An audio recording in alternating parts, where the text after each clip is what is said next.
परी को बताती है कि हेमंत हमारा केस लड़ने वाला है और कल ही कोर्ट में पेशी है।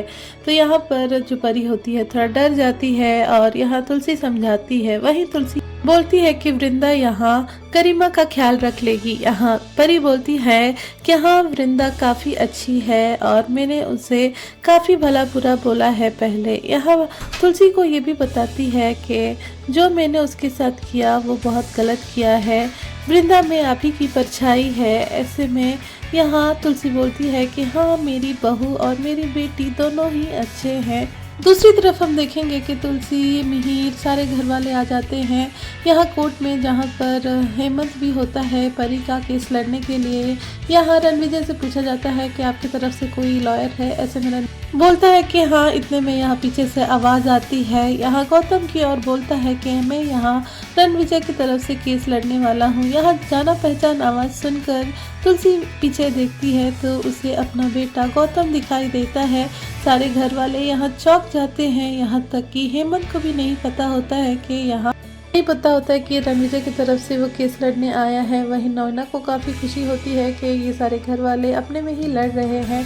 यहाँ तुलसी काफ़ी ज़्यादा चौंक जाती है और यही जज से टाइम मांगता है, क्योंकि वो जज को बताता है कि गौतम वीरानी उनके बेटे हैं और वो यहाँ पर अपनी ही बहन के खिलाफ केस लड़ रहा है। ऐसे में वो थोड़ा सा टाइम मांगता है बात करने के लिए। तो यहाँ पर गौतम साफ मना कर देता है, बोलता है ये कोर्ट है और मैं यहाँ किसी के भी अगेंस्ट केस लड़ सकता हूँ और यहाँ रिलेशन नहीं देखा जाता। अगर यहाँ रणविजय इसके लिए ओके है तो यहाँ सब कुछ ठीक है। तो यहाँ रणविजय बोलता है कि हाँ, मैं ठीक हूँ और मैं चाहता हूँ कि गौतम मेरा ये केस लड़े। ऐसे में यहाँ पर सारे घर वालों को काफ़ी ज़्यादा बुरा लगता है कि वो अपनी ही बहन के खिलाफ अभी केस लड़ रहा है।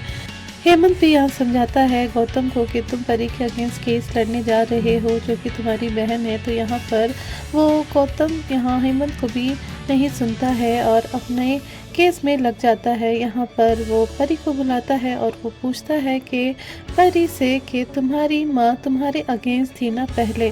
तो ऐसे में परी बोलती है कि हाँ, मेरे अगेंस्ट थी। तो ऐसे गौतम एक टॉन्ट मारता है जहाँ पर वो बोलता है कि तुलसी हमेशा से सबके अगेंस्ट ही रहती है। ऐसे में ये पता चलता है कि वो गौतम के भी अगेंस्ट में पहले कुछ बोल चुकी है। यहाँ पर जो परी होती है वो बताती है कि हाँ, मैं उस समय ना समझ थी, इसीलिए मैं अपनी माँ तुलसी को नहीं समझ पाई, लेकिन वो मेरे लिए ही बोल रही थी। ऐसे में यहाँ पर जो गौतम होते हैं वो यहाँ पर परी से पूछते हैं कि आपकी ये शादी दूसरी है ना। तो ऐसे में परी थोड़ा सा हिचकिचाती है और बोलती है हाँ। यहाँ पर जो गौतम होता है वो पूछता है कि पहले भी यहाँ तुलसी तुम्हारे अगेंस्ट काफ़ी ज़्यादा कोर्ट में बोली थी और वो अजय के साइड में थी, जहाँ पर वो अजय के हित में अपना गवाही दी थी। तो ऐसे में सारे लोग यहाँ चुप हो जाते हैं। यहाँ हेमंत बोलता भी है कि ये सारे क्वेश्चन का कोई मतलब ही नहीं है, लेकिन यहाँ गौतम को अनुमति मिल जाती है कि वो चाहे कोई भी क्वेश्चन कर सकता है। यहाँ पर गौतम ये बोलता है कि ये मेरे फैमिली मेम्बर्स हैं, मुझे पता है कि मुझे इनसे क्या क्वेश्चंस पूछना चाहिए।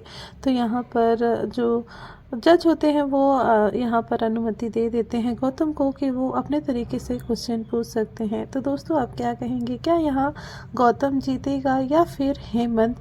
आपको क्या लगता है? आप अपना ओपिनियन हमें ज़रूर कमेंट करिए। आपको ये एपिसोड कैसा लगा वो भी कमेंट करके ज़रूर बताइए। चैनल पर नहीं है तो चैनल को सब्सक्राइब ज़रूर करें। वीडियो अच्छी लगी हो तो लाइक करना ना भूलें। ऐसे और